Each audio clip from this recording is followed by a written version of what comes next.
Yeah. But anyways, thank you for so much for coming on. We were chatting over recent days. I will say soon what it is about. But Autumn Williams, thank you so much for joining us on POINT5 Podcast today. Thank you. I'm really excited to be here. I'm so glad to hear about poetry, something I know nothing about. I know about writing, but I know nothing about poetry, so I'm very excited to learn about it today.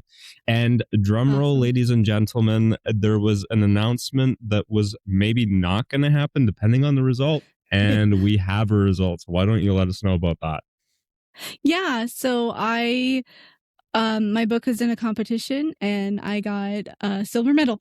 So Oh my goodness. yeah, it was really cool. I was kind of in shock. So I had made it as a finalist and I was waiting to hear who the final winners were. And Yeah. so pretty So awesome. so what was that process like then? That is like super, super impressive. You're a award-winning poet now. Yeah, I guess I am. I mean, cool. It's still so fresh. I heard the announcement yesterday, and we were talking about it. I don't know when you put it public, but that is so impressive. That is so cool. So I'm so Thank glad you. I'm guessing maybe the first podcast to where you mentioned that. Yep. Super exciting. Thank you for bringing to us. And yeah. How long was that process, and what was that like, and what was the competition? Yeah. So it actually started a while back. In 2024 is when I published my book Clouds on the Ground, and I reached out to the Wishing Shelf for an editorial review, and they gave it 5 stars. And so it was a nice blurb to use, and they were like, hey, you should enter our awards, our book awards. So since they gave it 5 stars, I was like, okay, let's do that. And I did. They didn't have a poetry section that year. So I entered it into fiction because I write fiction poetry. Mm-hmm. And so that was 2024 that I entered it, and then 2025 I guess it was the 2024 awards. Anyways, I became a finalist in the fiction section, and it was pretty competitive. There were a lot of really great books, a ton of books. So I would imagine that sounds so tough. That sounds so tough of a process to go through. That must have been nerve-wracking. It was, and becoming a finalist was amazing. So then they created a poetry category the next year. And I was like, ooh, I know I already entered, but can I enter it again? They're like, yeah, enter it again. So I did. And I got a silver medal by entering it in the poetry category. There was one book in there, and I saw it. I was like, oh no, I know this book. Like, this is a famous award-winning book that I was competing against. That book got first scary. place. Yeah, that's really so scary. Oh my goodness, you came second place though, right after a book that made you feel like that. Oh my goodness, what an honor. I'm thrilled with second place. I would have been thrilled with finalist. I would have been, Yeah. So second place was really cool. Yeah, that might take some time to process, and I can't wait to hear about the amazing writing that happens after that. That's going to open up some opportunities. If that's how you reacted to a piece of writing right in front of you, there's going to be a lot of people reading that. So I'm super excited for that. Thank you. But wow, yeah, I've never ventured into poetry as a reader and a writer, and I'm super interested to hear about it. But why don't we start with life before that, maybe? Like, what got you into poetry and before that? But a couple different subjects that sound like they went hand in hand. You mentioned the words chronic illness or phrase chronic illness and poetry, and I'm wondering what led up to that, just so people can get some context on those events and that life that you're currently living. Yeah. I have been sick with myalgic encephalomyelitis for 12 years.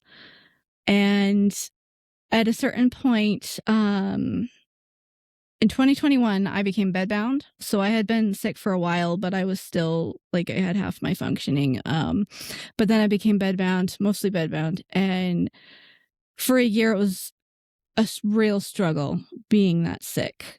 But after a year of just processing and trying to find a new mindset, trying to find some relief, old happiness that I felt like had left. Just pull my life together. Yeah. So after a year of being bedbound, I started writing poetry. And I just ended up loving it, and I just kept writing and writing and writing. It was something I could do in bed. It helps me feel productive again. I would write as a way to cope with loss, and also just like escapism, writing about nature and things like that. I really liked it. Wow. That is a heavy that's a heavy thing to face, and I'm just thinking right now of times where I've picked something up to try to get through something temporarily. To hear it become such a huge success is super exciting. Thanks. Yeah. I mean, life can throw you hard things, but you can turn anything into art. Yeah, it sounds like it. Was this illness out of nowhere? Was this something that just got thrown on your plate? Yeah. So we got sick, our whole family. We woke up Christmas morning and we all had a virus, and we were all really sick, and everybody got better except for me. I was sick for 3 months, and then finally after 3 months, I kept going to the doctor over and over. And after 3 months, I was like, okay, it's gone, but it wasn't gone. Like, I was still weak. I was still not back to normal. I still couldn't keep up with life. And it was a process of so many doctors and specialists trying to figure out. They're like, oh, you're depressed. I was like, okay, I don't feel like I'm depressed. That doesn't seem like what this is, but we tried antidepressants and that didn't go well. And we just, after seeing so many specialists, and after 6 months, you need 6 months to get the diagnosis of not being your normal self. They gave me my diagnosis. Basically, just my body never recovered from that virus. Wow. It was like, okay, you're just sick all the time now. But I was still, for years, I was able to do regular life. I just rested a lot. So it was just like half of my energy was gone. Yeah. So I've never heard of it. Why don't you describe quickly what it is and the impacts that it has, just so that we can get educated on that. Yeah. Unfortunately, this is an illness with no cure. We have research on it, but not enough. And basically, my cells are not, they're all broken. They're not handling energy correctly. So I have to be careful with how I exert myself. And I still am partially bedbound. Actually, I've found some healing since whenever I hit rock bottom and I was super sick and couldn't do anything, pretty much anyways. But the main treatment is called pacing. So you just have to be really careful with your energy and stay within your limits, because if you exceed it, you can go into post-exertional malaise and you won't be functioning at all. And the post-exertional malaise can become permanent degradation. You can get really bad. The people who are sickest with my illness, they're on tube feeding. They're not getting out of bed. So it can get really extreme. People who have it at the mild level, they're still going to work, but then they're coming home and they're crashing and they're resting a lot. And so there's just this huge span of severity. But it's just an energy illness. I'm glad I asked about that, because that sounds like I can totally see why you use the word managing. I mean, that sounds like a wow, because it sounds like you need to manage that for things to not get worse by the sounds of it. And wow. Yeah, and I didn't.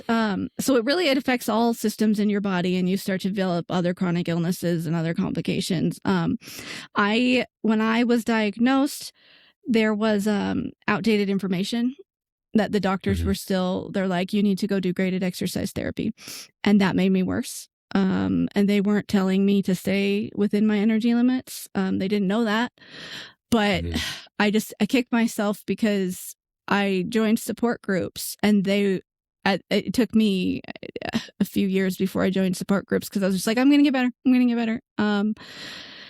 And the people were like, you're listening to the wrong advice. The doctors don't have the right information right now. It made you worse. Good thing for those support groups. Yeah, any illness you get, join the support group right away. Yeah. Thankfully, the advice now, science has caught up.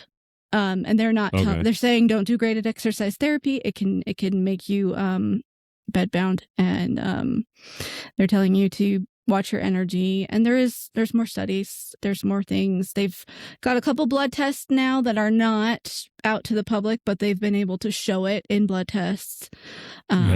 So hopefully we can get that out eventually, and hopefully they can start to make treatments from it. And there's a lot of natural things you can do. I've tried a lot of, natural doctors, regular doctors. I haven't found success, but I have and I haven't.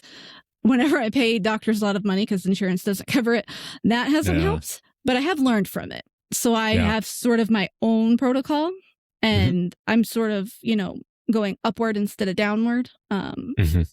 So there are things, you got to be really healthy and be really careful with your energy. But hopefully as time goes on, eventually there will be a cure. Yeah. Is it because it's a novel illness, or is it just because there's so few people that have it that there's a no lot research? of people who have it, actually. Okay.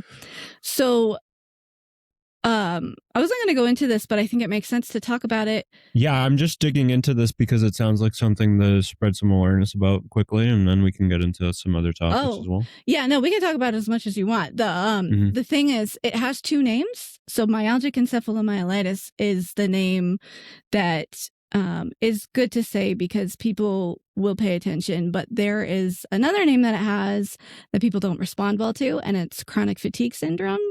And people shut down when they hear that name. And it's just, the whole phrase arose by any other name would smell as sweet. But if you really go into the psychology of naming things, it makes a huge difference. Like I've researched, like it does people's help understand actual quickly. names. Yeah, like you respond to different things. So if it has the wrong name, I know that fatigue, I could see how fatigue, there's always people who have their answers to it. So I feel like they would pass it off as something like that. So I can see the other naming, but that does help and help understand it. So really fatigue plays a huge part of it. Then a huge part, but so many other things, so many symptoms. You lost your functioning. Chronic fatigue without the syndrome at the end, but chronic fatigue is a symptom to many illnesses, and I believe it's a symptom to capitalism, our modern society. So people, when they hear that, they just are like, yeah, I'm the same way, because we're all exhausted. But I had 5 children when right before I got sick. So I know what regular fatigue is like. It's not the same thing. So chronic fatigue syndrome, the illness. That word right there, everybody's going to say, I'm tired, but this is this is a disease. It's a disease. It's a disease. Correct? It's a literal disease. Yeah, literal disease. A literal disease. And before they found proof of it, they just dismiss it. I don't know if you've ever heard of multiple sclerosis, MS, but for a long time, those people had the same problems, and they were just, they're like, oh, it's not real. It's all in your head, blah, blah, blah. Just go to a counselor. There was no help for them until they found a brain scan that shows their brains. I don't know the exact scientific ways of saying it, but they found differences in the brain, and now that illness is supported, and it has more validation to it. So unfortunately, people just don't realize there are literal illnesses in our modern society that don't have cures, that don't have enough research. And a lot of people don't know that, or they don't want to know that if they hear What a supportive angle and voice, though, for that. Something's wrong. Other people aren't listening because there's nothing official. You might just not have been diagnosed yet. And wow, they're saying, you're not alone. And, especially something with a name like chronic fatigue. What was the naming there? Sorry. Chronic fatigue syndrome. So it's myalgic encephalomyelitis. A lot of people call it ME/CFS.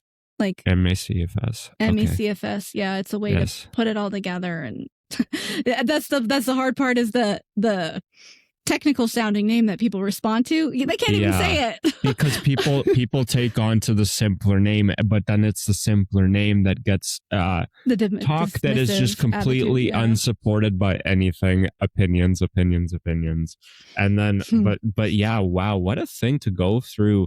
And what it, like this was 13 years ago, 12 years ago. 12 years ago.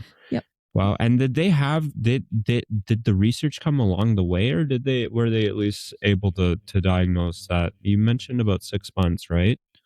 You need to get a diagnosis of what I have. You need to be sick with it for 6 months before they give you that diagnosis. Okay. There had been research when I was first diagnosed. It's been known for a long time. It's just that mainstream medicine had its own guidelines. That's what updated over time, and luckily enough, it sounds like it got a little bit more congruent with what you've heard in the support groups, which sounds really good for people out there. It is. It's helpful because we can help a lot of people not get too sick or even heal. If you have had it for less than 5 years, I believe, I don't know if this has changed, but the last I read is if you've had it for less than 5 years, you have a much higher chance of healing. But if you've had for 5 years or more, you only have a 5% chance of actually getting better. So the sooner you catch it, the sooner you rest and treat yourself very, very carefully, very important. Wow. The higher chance you have of healing. So there's a huge impact to people becoming aware of that. And actually a great thing that we dug into this, because if somebody's watching and saying, wow, let me go to I don't know if you should do that for everything, but if you do feel like something's wrong, then, and they catch it, they have you to thank for that. so thank you very much. You're welcome. I sincerely want to help people not get sick or heal and all of that, or, I'm so glad that you had the support groups available, though. That sounded like it was a huge help there. And definitely, if there is something that you're going through, I actually just had a guest on that shared a life-changing experience getting support from other individuals. So I can't stress that enough. Never go through it alone. But I mean, talking about going through things, I have a weird connection to, I read the word seasons when I was reading about you. And I was actually walking to the office this morning and saying, this is a light example, obviously, but I was thinking, I'm like, it is freezing cold, and this is just time that's going to pass and it's going to get better. And I noticed, I'm like, hey, this is actually quite different from a regular thing. Things pass and they go away, but this comes in seasons. I'm like, how do I think about that? Because it will come back, so I'm interested to see how you see seasons and some of the things that you've written about it, which is, I swear, I didn't even make that connection before. I wasn't thinking about seasons, and it happened this morning, and then I read about it. I'm like, oh my goodness, let me ask you about it. That's awesome. How do you see seasons?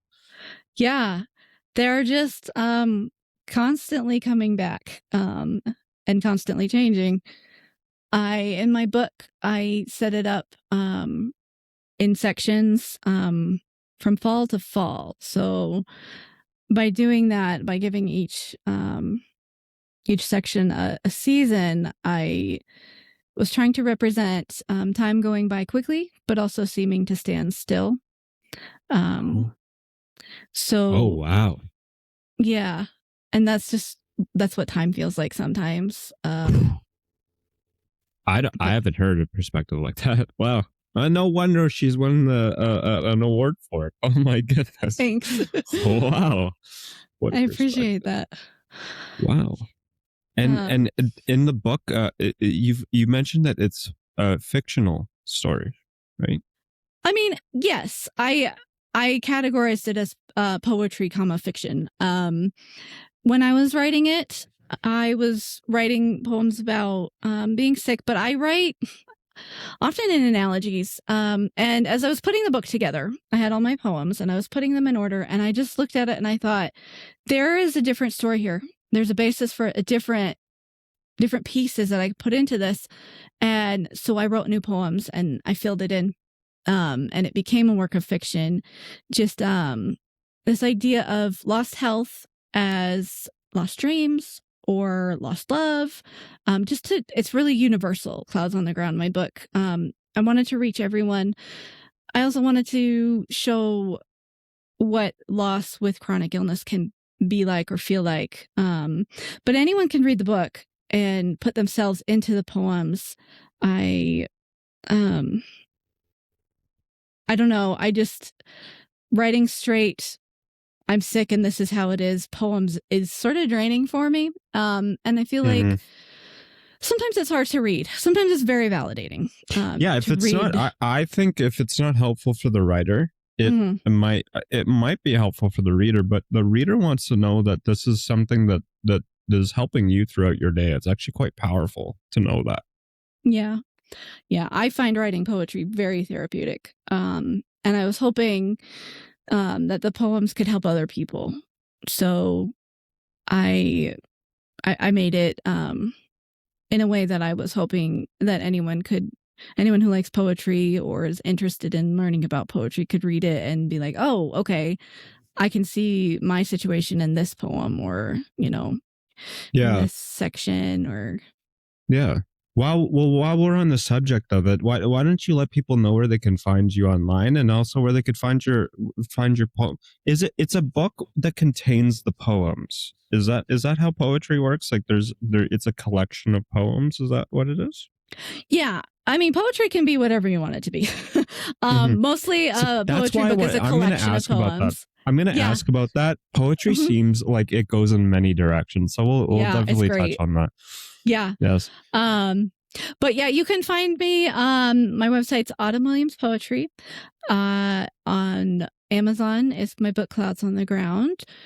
If you go to my website, I have a free chapbook. That's a short poetry book called Waves. Yep. So it's just a little sample of my writing, but it's a complete book. It's just short. And then on Instagram is where I am posting new poems. I've been published in some journals and magazines and anthologies. So I post about those there and I love working with other artists and we'll combine. Upcoming next month is this, there's this place called Stories with Sartika and they do these videos. And they put poems to him and she reads them and she has this amazing voice and it's a cool video. So I love doing collaborations with other artists. Yeah. Instagram is a fantastic platform. I love those collaborative features on there lately. It's been really cool being on there. So I'm excited to hear that and having your work read by an amazing voice. That's so exciting. It's fun. So that's next month? Yeah, next month they are actually doing a feature where they're doing one of my poems a month. But I've worked with them in the past, but never this big. So it's fun. It'll be good. Yeah, I mean, I feel like so many people are going to. It's already impressive, but an award is just saying you're going to go read that. It's hard to miss that. So it's super exciting. Wow, yeah. I look forward to hearing that. I knowing poetry. I think I'm more of a reader, but there's something. Do you think the voice plays a more important role, or it would be more important to find the right project for poetry versus regular writing based on it seems like poetry has a much more emotional and background charge to it. So I'm just wondering if that's something that you it's almost tough to ask the question because I'm not a expert in poetry. It seems like there's more to it is what I'm getting at. Is that something? Yeah. Some poems I think are better read out loud. Some are better read on the page and some can do both. I feel like when you read it on the page, you're putting your own interpretation in your own voice. If you hear it read out loud, you can hear some of the emotions. I like reading mine sometimes because I write the lines to have a certain rhythm, and when I read it, I can read it how I intended it to sound, but I love doing stories with Sartika because she reads it differently than I read it out loud, and it adds a different dimension. It's so cool.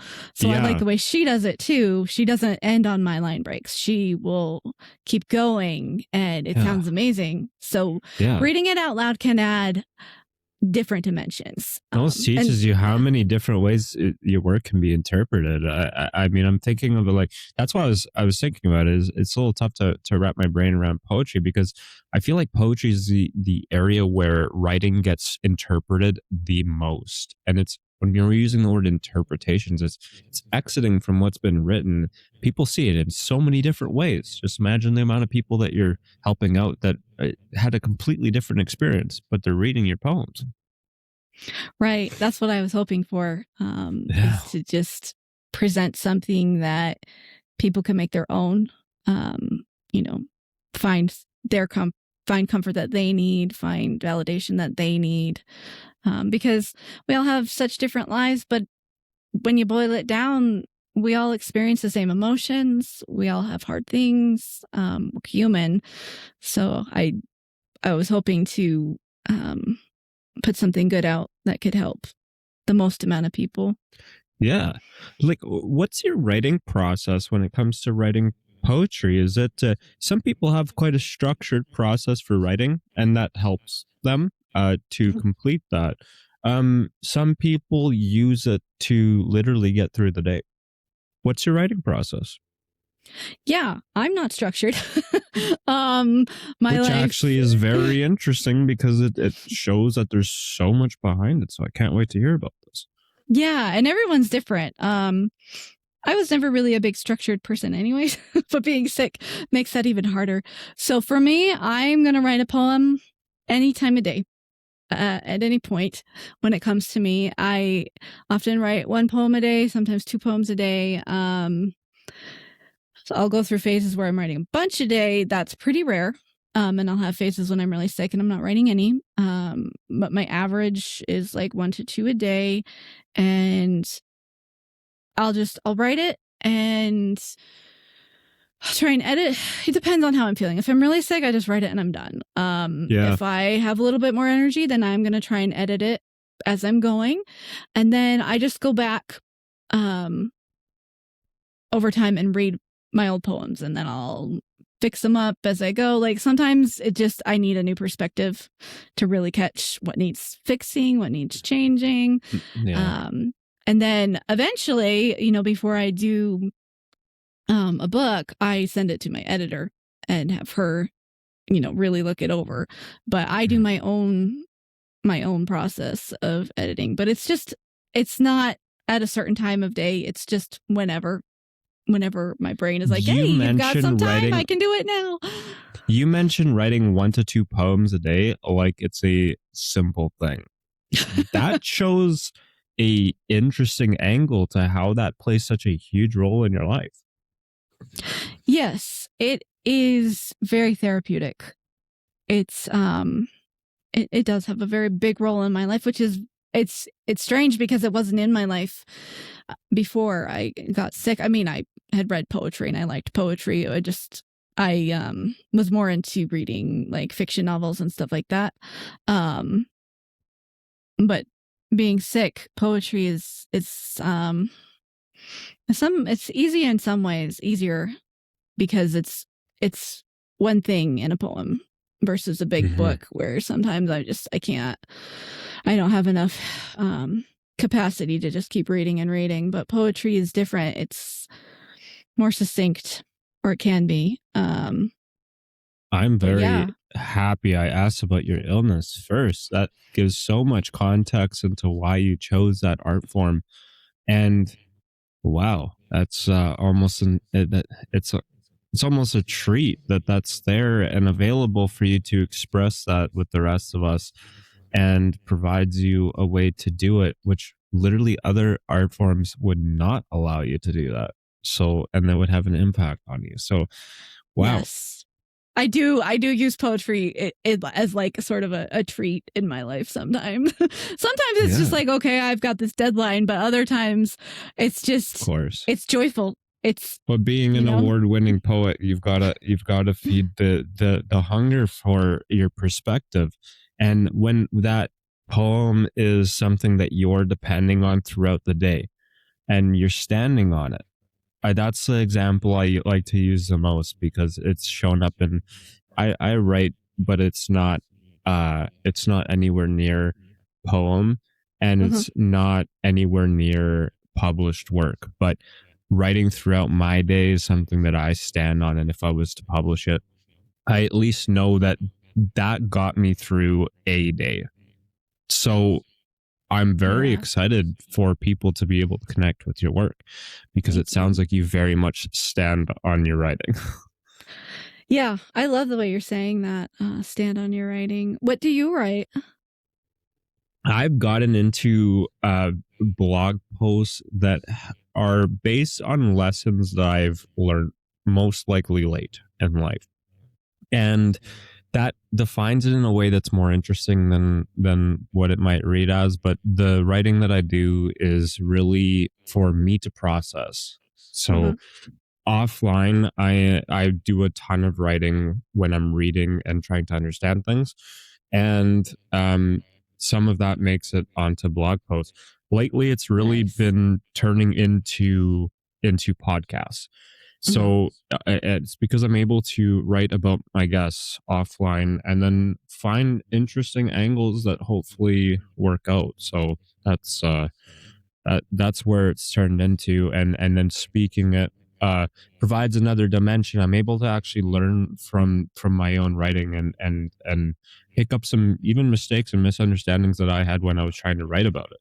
So the speaking is a huge part to that. So let's say much less published and more speaking it.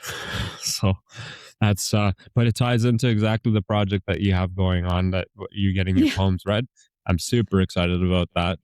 And so you mentioned that you didn't read poetry when you were growing up, essentially. And I mean, a little bit, but not a lot. Because I don't even remember a poem that I have read right now. and I'm thinking about school. That's the only place where I could think, we it's usually mandatory for English courses in most places in North America. And I'd imagine that most people have studied poems. What type of poems did you choose to write? Is there a genre that you stick to, or does that come naturally? Yeah. When I first started writing, I remember I was like, I don't want to follow any rules. I guess maybe I was unconsciously thinking about class and we must write this way. It ties so I looked it up and I was like, ties into how you said you're using it, right? No rules is just what you need. Rules. Yeah, so I looked it up and I was like, can poetry be whatever you want? Because I was pretty sure, and it was like, yes, that's free verse poetry. So I did. Awesome. Yeah, and I just write free verse. There's no rhyming. I do have a style, and it just developed. It's what naturally comes from what I start thinking about and the subjects, and there's a rhythm to it, and so it's free verse, and it's accessible. It's I mean, I have experimented a little bit with some other forms. It's evolved a little bit over time from Clouds on the Ground. When I was writing it, I was sicker. It's more simple, so it's developed a little bit. But sometimes I don't know. Right now, I'm writing this really complex poem, and it's driving me crazy.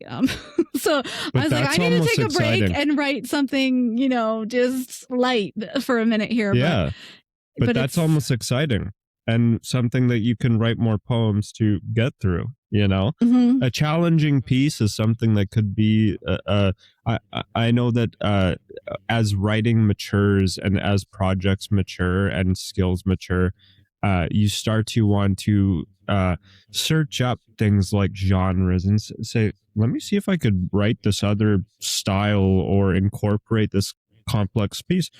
Have you ever studied anything to do with poetry much in depth, or have you really stuck to just what has interested you, just a thought? Yeah. I guess I've been sticking to what's interesting, what I like. But lately I've been wanting to just understand everything about poetry. Okay, so this is funny. Wow. I don't know Inspiring. if you've read thanks. I don't know if you've read the any of the books from the series, the For Dummies series. No. They're actually really good. I remember the first time we bought a house, I got House Buying for Dummies or Home Buying for Dummies, and it just laid everything out so yes, clearly. Yes. I know. No, that is. I haven't used that since since AI, but I feel like that was the pre-AI before AI. It was like everybody learned from those. Yeah, those were great, by the way. They're still shout really out to good. that series. Yeah, still great. Yeah, so I'm currently reading Poetry for Dummies. Oh, that's awesome. It's like actually like who hasn't thought of going right to those books when they've got a problem? Like it's like to organize things, it's fantastic. Yeah, so a lot of it I already know, but I just want to in my head a knowledge of all the different things in poetry. And so I've done a year of college, but I haven't taken any poetry courses. And so I feel like, okay, I've been doing poetry. I feel like this is the thing I want to keep doing. And I just want to have a knowledge in my head. So some things I know, but a lot of things I don't. Yeah, I mean those little things that you learn. Those little things that you learn can allow you to make tweaks while you're writing and even convey something in a cooler, more interesting way. You know, even for the experienced reader. I mean, I'm all, like, now that I think about it, the piece that the collection, should I call it a collection? The book? Yeah. Mm-hmm. You can call it a collection. The collection that you won an award for. Won your silver medal, and there's essentially no experience. Right. Yeah. Essentially no experience, because it's not like you went to school for this, and I mean that's inspiring. Thank you. I think I really leaned into doing what I wanted, and I guess it's sort of different from other poems. It's definitely my own style. But I think even like not having any, official training, I read so much. I mean, I still read a lot, but not nearly as much as before I got sick. And I think just listening to songs, reading books, and the few poems that I did read. I did like Emily Dickinson when I was a teenager. I actually remember reading her, and it would just get too frustrating. I would read a poem and be like, that was great, I'm done. And just thinking, like, in a different life, maybe I would read poetry more. I would just get too impatient, and I want to go straight to a novel. Yeah. I'm like, keep it going. Yeah. Yeah. But I mean, so just, you pick things up. And as I'm reading Poetry for Dummies, I'm like, I know this. I know that too. So you just, without official training, just living life trains you. Yeah, I mean that shows. I mean, winning an award with essentially, I'm saying no experience really tying to, like, some people go to school for like 4 years or have 20 years experience behind them, and they're writing it, and they're not winning awards. Sometimes they do, sometimes they don't. But wow, venturing into your own style even is like amplification to that. It's like, I don't want to listen to that. That's long. That's tiring. That could be connecting new readers to poetry, though. And what a great way to show that than you just need to write about your experience, and this is the format to do so. And there's an award there saying that worked out. Yeah, it did. Crazy. Yeah. And I mean, we talked about what led you to write poetry. It really sounds like you needed to write poetry. It's not what led you to, that sounds like something on your day-to-day. Other forms of expression. Have you ever tried to write anything else than poetry, and then it didn't work out? I know that you'd made a quick mention of like books and things like that, because I've started projects and then been like, oh no, this is not gonna work out. Yeah, I hear that. I can't tell you how many times I started writing a novel. I finished one once. Oh my but- goodness. The embarrassment of too many people is how many books have you written and just never, like, number one, finish them or even go close to publish like that? Right. Oh my goodness. I just think for me, it had to be poetry. And writing a novel is hard. It's intense. Like, Yes. just I have an introduction in my book, and that was way more intense than writing the poems. And it's like I can never get to the end of the book that I want to write before the thing that I'm trying to say is just completely destroyed by the structure of a book, or because it's just like too much to, like, I need something shorter. And this is Right. really interesting for poetry because poetry allows you to get that idea out that's sitting on a hard drive that's probably going to get destroyed from an old computer one day. Sure. But you can get Yeah. that out. And again, one more reference to the award. It won awards. So imagine if that didn't get published, Yeah. So yeah. Now you might want to try out poetry. A lot of people should try you poetry. kind of just sold me on it. I'm actually you very excited should. to that one idea right there. I think because I've actually always found that I found it really tough to write a book that's full done out of joy. I feel like there's always a section that I need to put in there. And I feel like this might be a good way to get a idea or thought or feeling out. Yes. What are some of the poems that you've written that shocked you of how good it turned out when you're writing it and you say, I don't know if I'm happy I wrote that down because that that turned out really good. I've had moments like that. Have you? I think that yes, I think I'm pretty tough on myself. I like my work, but I'm always thinking that it could be better. But yeah, I think that sometimes inspiration hits and I'll write something out, and sometimes it's just not the ones that I'm working really hard on, but just something that I write out quickly, and then I'm like, whoa, that's actually really good. And it doesn't even feel like it was me who wrote it in those moments. Yeah.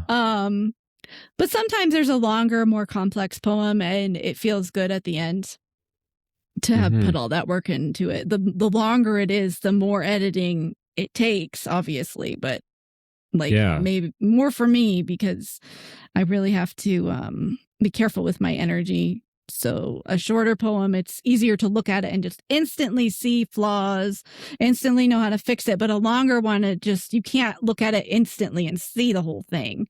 So finishing one of those and not finding anything that needs fixing anymore feels pretty good. Yeah. Wow. How long is your average poem in terms of like sentences or I don't know, pages? Do poems even go past pages? Oh, they certainly can. Mine don't. My shortest poem is 2 words, actually. Oh my goodness. Yeah, my longest poem it would go on a page, just 1 page.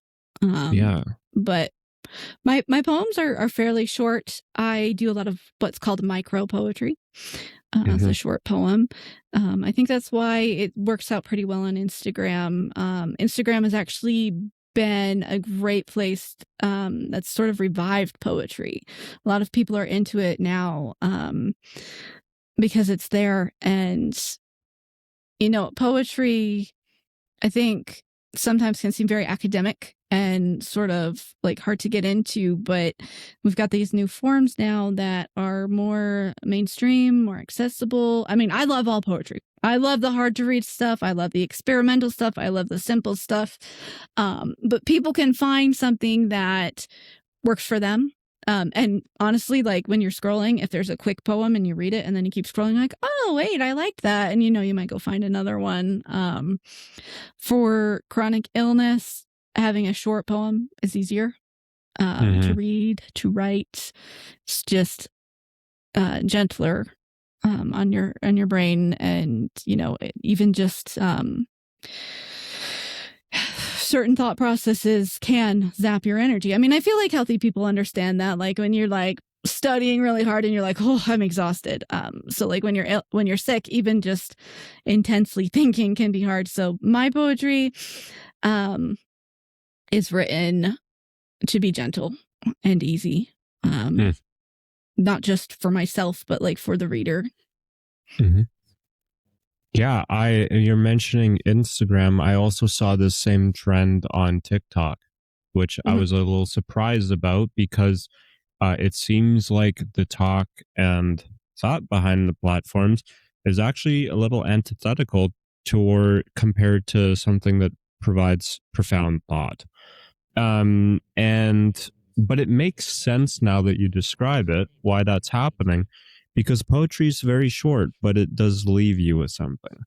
And I've been seeing that on TikTok and Instagram, where people are writing on TikTok, especially. I've seen very long frames of just in-depth poems where you can't even see anything else but the poem. Yep. Is that something have you been tapping into that on social media and using that to convey?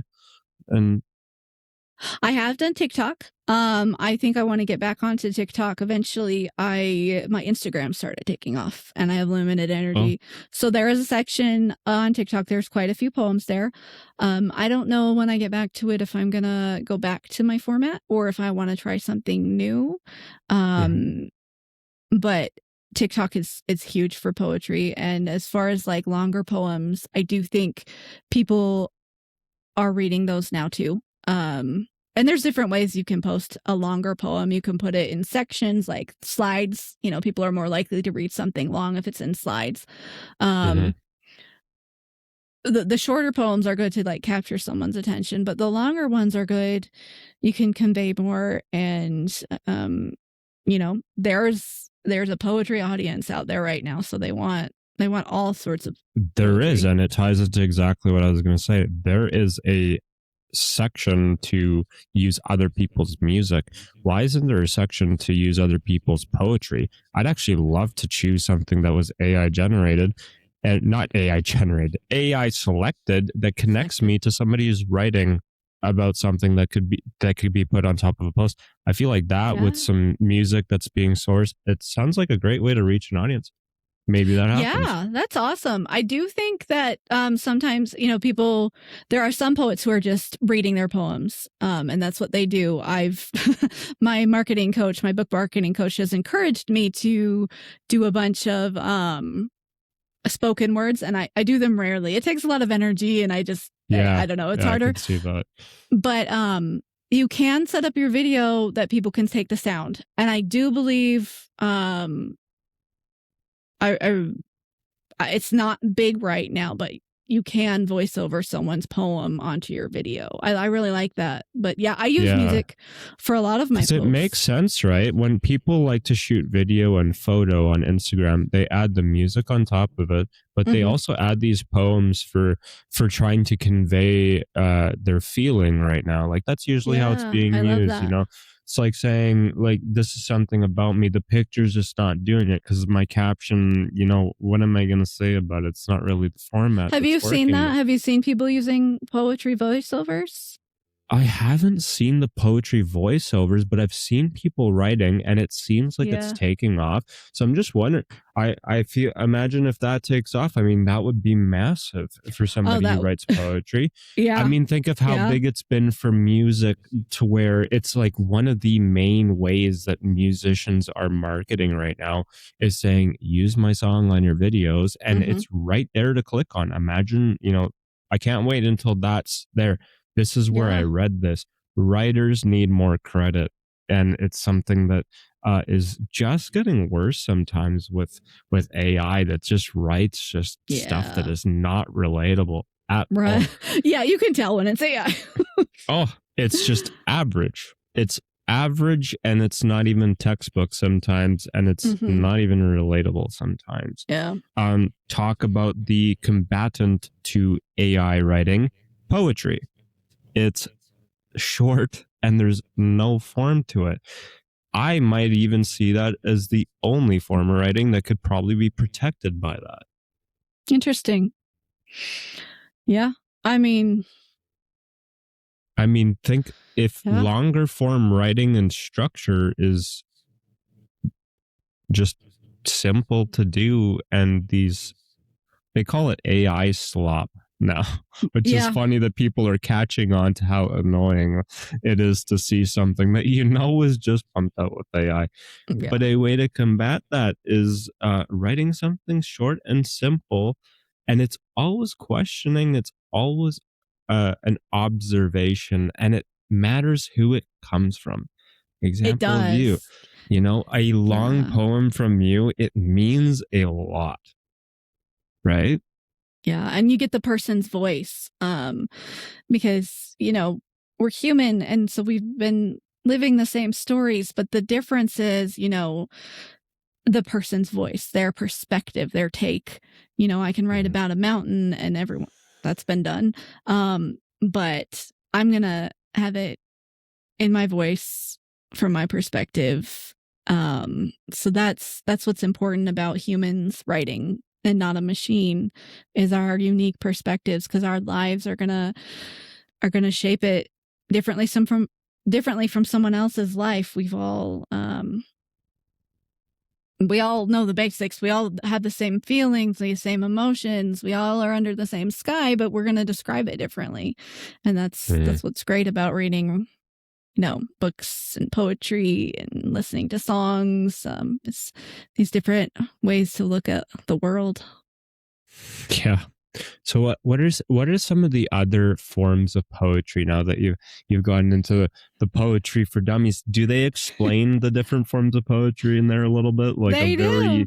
I think it's topographical. Is that how you say it? When it's like the structure very, very high up. What are some of the different forms of poetry out there? Just out of curiosity. Yeah, you can go like haiku, like the little tiny ones. See, I've heard about all these. I don't know what they are. Yeah. Then there's sonnets, like Shakespeare, but that like modern stuff, you can go experimental. They'll it's not just the words, but they put them in different spots. You can make a picture with the words, and it just, there's some really, you can do whatever you want with it. When I first started, that's what I mean. It gets wild. It gets so wild. So what is poetry in terms of a word? What does it define? Is it anything that's written to express anything? Like what? Because it seems like there's no limits. There's no limits, in my opinion. How do you even define that word? The thing that the thing that challenged me is that a word that defines all expression that is written? Oh, yeah. And it's tough because it's like, can't you read poetry? Isn't like slam poetry a thing where you read? Yeah. What's slam the limit on poetry? There's no limit on poetry. Yeah. So what does it define? That's what is super interesting. All expression, any expression, art.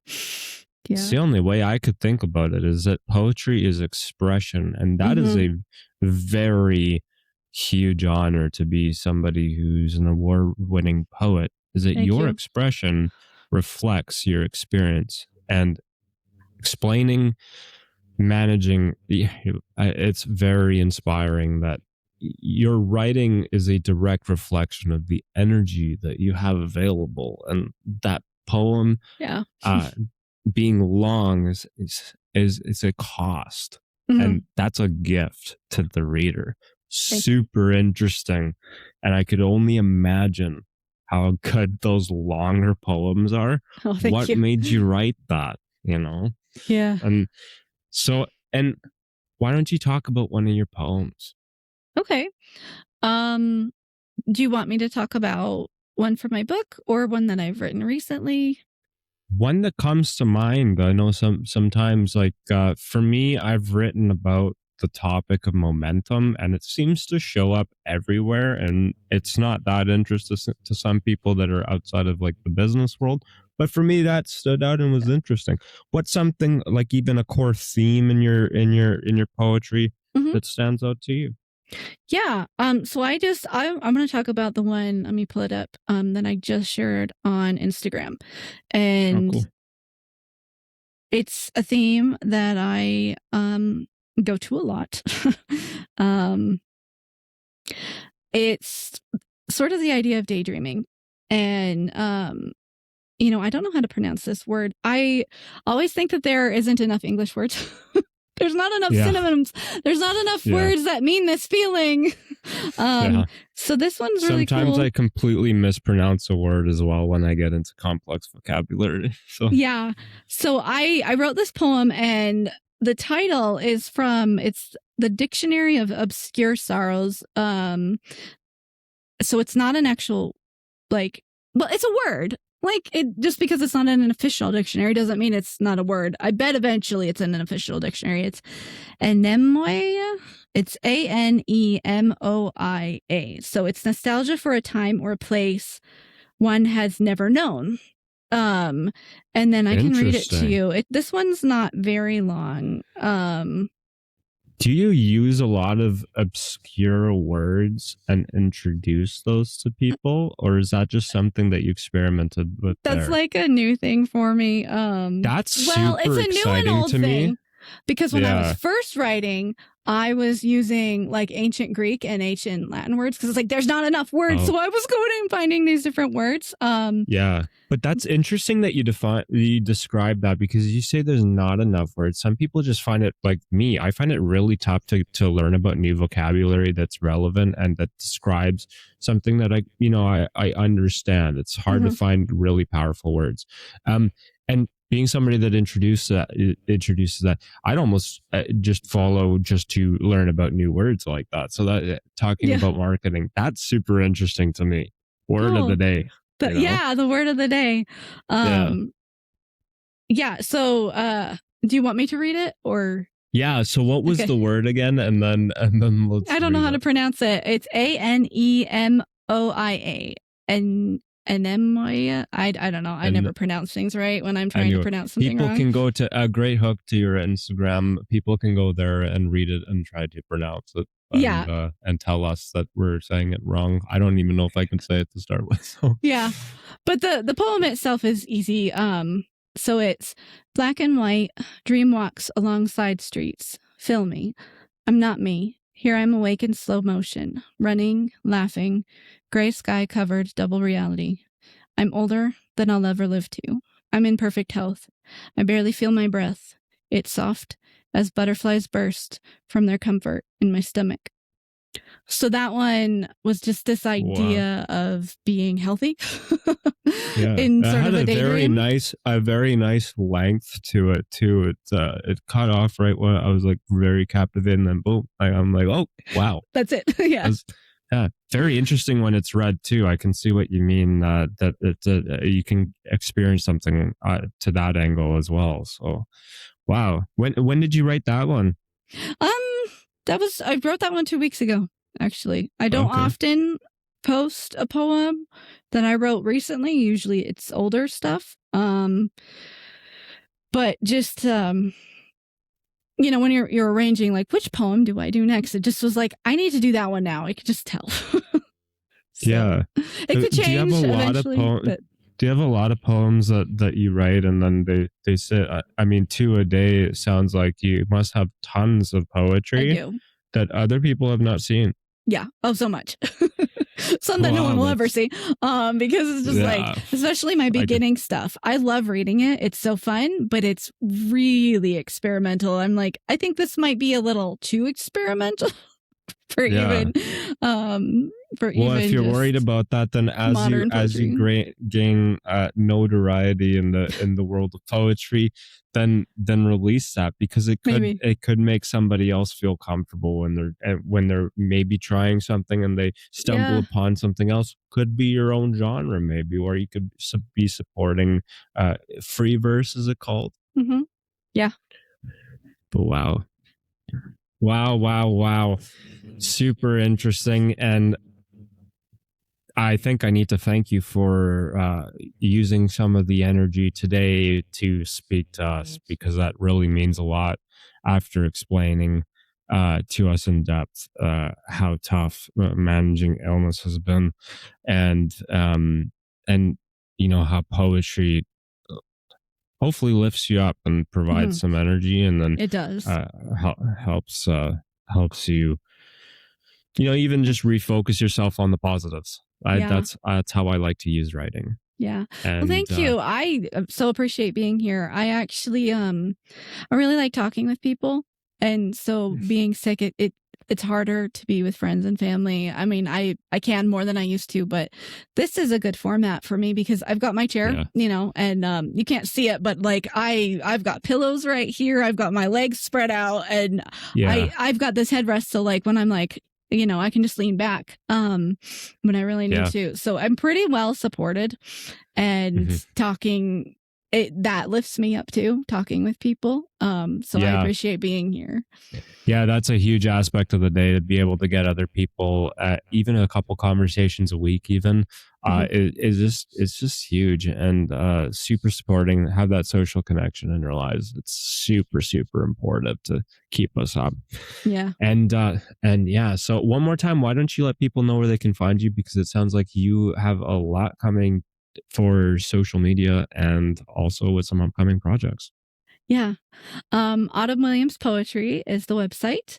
On Amazon, you can find my book Clouds on the Ground, and Instagram is it's at Autumn Williams Poetry. Oh, I think I said the website. The website's autumnwilliams.com, and Instagram is at Autumn Williams Poetry. It's all good. Audience, do the work. Don't make her explain it too much. That's not her job. Award-winning poet Autumn Williams, thank you so much for joining us today on POINT5 Podcast. Thank you.